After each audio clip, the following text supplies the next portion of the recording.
চক্রবর্তী ঠাকুর উনি বর্ণনা করেছেন যে কিভাবে মামু ঠাকুর যখন নরোত্তম দাস ঠাকুর যখন গেলেন মহাপ্রভুর ইচ্ছায় পুরীধামে, এবং যখন টোটা গোপীনাথে যখন গিয়েছেন, তখন মামু ঠাকুর বর্ণনা করছেন নরোত্তম দাস ঠাকুরকে, ওহে নরোত্তম, এইখানে গৌর হরি অহে জানি কি পণ্ডিত কহিল ধীরে ধীরে।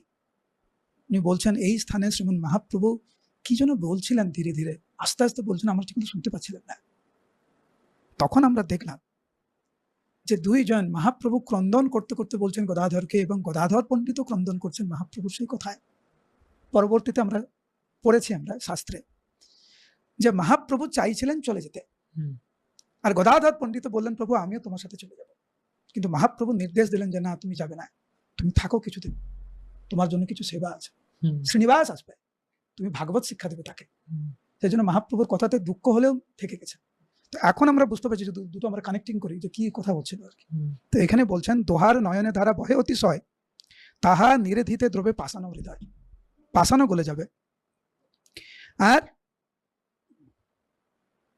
প্রবেশিলা সেই গোপীনাথের মন্দিরে হইলা অদর্শন পুনঃ না আইল বাহিরে। তো এই বর্ণনাটি আমরা পাই ভক্তি রত্নাকরে, যে কিভাবে শ্রীমান মহাপ্রভু গোপীনাথের শ্রী বিগ্রহেও উনি প্রবেশ করেছেন।